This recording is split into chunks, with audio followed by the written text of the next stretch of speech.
Ang sagot lang ni Boying Rimulya, kung corrupt ang Marcos administration, corrupt din ang Duterte administration. Ang gaya nga sinabi ko nung una, para bagang inaamin niya na corrupt ang Marcos administration. Pero ako naman, bilang dating tagapagsalita ni Tatay Digong, ay pinasisinungalingan ko na mayroong naging ganyang delivery ng mga maleta sa panahon ni Tatay Digong. Attorney, regarding naman po dun sa comment na ni Boying Rimulya, ni Ombudsman Boying Rimulya, na meron daw nung nakaraan pa, so nung time pa daw ni Pangulong Duterte, meron ng nahatira na maleta. Ano po masasabi niyo dito? Well, ang sigurado ko, bakit wala ako natanggap? So ako'y nasasaktan ng loob. Bakit hindi ako natakban? Hindi ako nakatanggap ng kahit anong maleta? Ako palaging nakasalang araw-araw na ginawa ng Diyos at akong ginigisa ng media dyan, no? Dahil ako ngayon boses ng Administrasyong Duterte.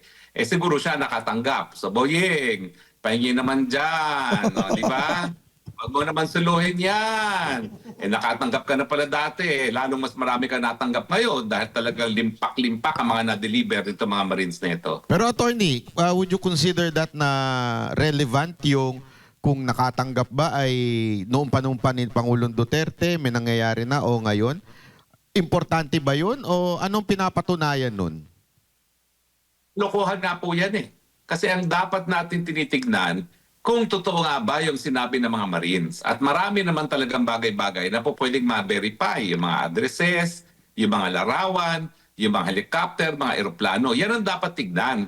At ang dapat gawin ngayon is imbestigahan nga yung kanilang mga sinabi at parusahan at tignan talaga kung sinong dapat makulong ng panghabang buhay dahil sa pagpandarambong galing nga sa kaban ng taong bayan.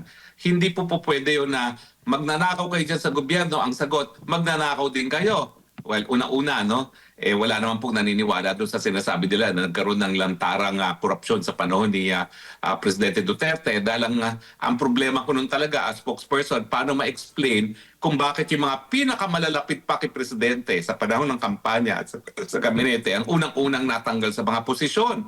At wala pa nga napapatunayan, pinapatanggal na ni Presidente Duterte dahil ng kanyang patakaran.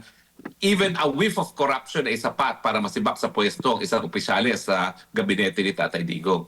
Ngayon, sinasabi na ng mga mandurugas talaga yung mga tao sa gobyerno, imbis na imbestigahan at tignan kung dapat nga bang tanggalin dito mga korupto sa gobyerno, ang sinusupil pa at ang dinidiin ay yung mga nagsasabi ng katotohanan at nagtumatayo at nagbibigay ng testigo para nga po mahuli ang mga korupt na yan. Attorney Roque, si Coach Oli po. Yes, Coach. Ang pinakamaingay ngayon na balita ay patungkol dito sa maleta. At nakikita natin yung sinabi ni Boying at itong ginawa ng NBI na si Director Matibag, no? Ipaliwanag nyo, attorney, sa mga katulad kong hindi abogado, ito ba'y parang inaamin ni Boying na pwedeng magamit na meron talagang confirm na may bigayan ng maleta. Doon naman sa NBI, yung legality po na parang nag-iimbestiga sila ng non-crime. Kasi ang iniimbestigahan nila yung mga mga 18 Marines, hindi nila mapatawag yung subject ng krimen kung hindi yung nagsiwalat ng krimen.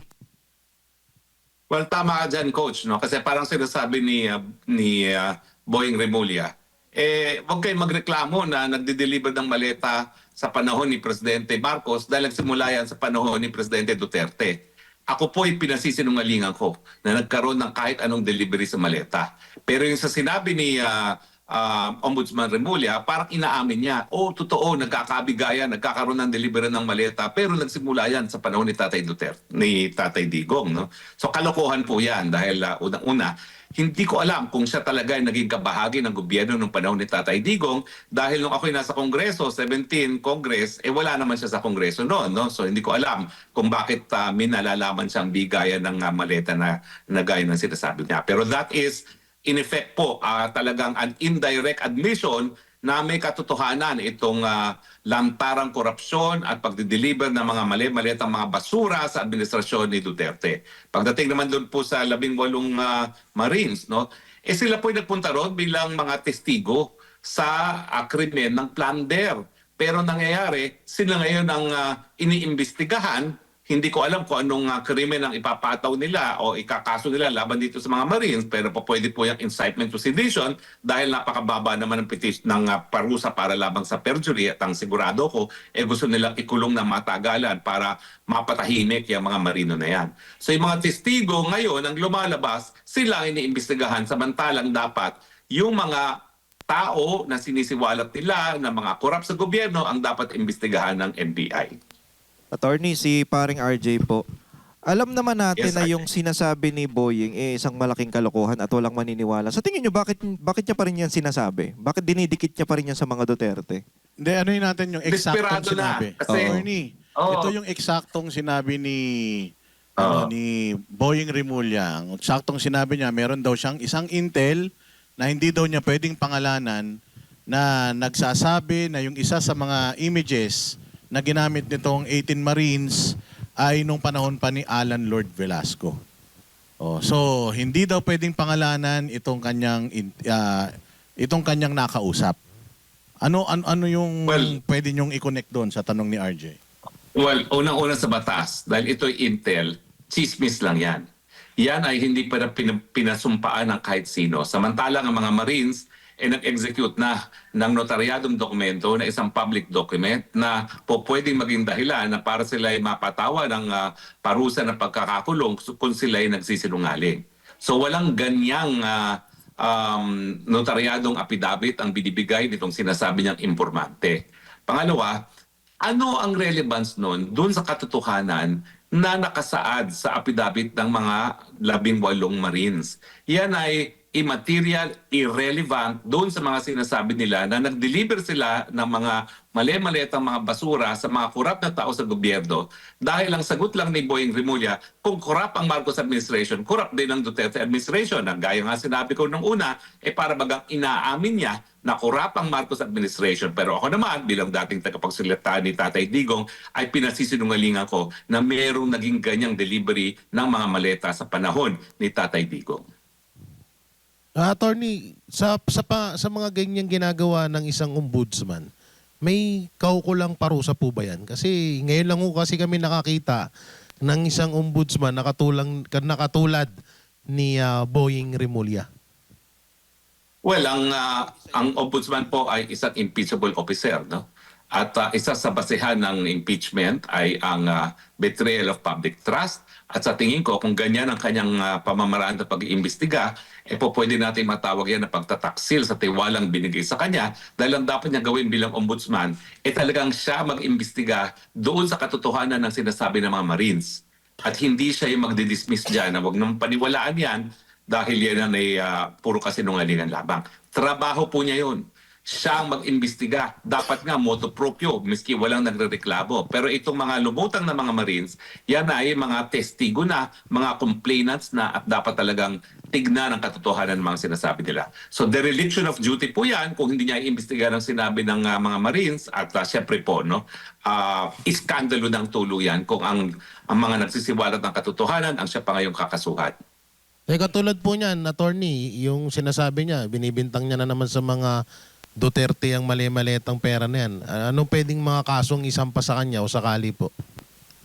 Well, sa tingin ko po, dahil siya ay impeachable officer, hindi naman siya po pwedeng kasuhan ng kahit anong kaso ngayon na merong parusang pagkakatanggal sa posisyon. Kinakailangan matanggal muna siya. Pero dapat pag-aralan natin kung siya nga ba ay nagtataksil sa kanyang katungkulan, betrayal of public trust, sa kanyang hindi pag-iimbestiga dito sa mga napaka-importanting bagay na isiniwalat nito mga dating mga Marino. Limit na lang ako. May personal ba kayo nalalaman tungkol sa nangyayari na to? Ako sa mga maliit na goals? O hindi lang nalalaman? Well, wala po akong alam ng maleta sa panahon talaga ni Duterte. Dahil alam niyo naman, ilang gabineteng miyembro ng gabineteng natanggal. Yung sarili niyang tagapagsalita ng kampanya natanggal dahil lamang sa chismis na korap.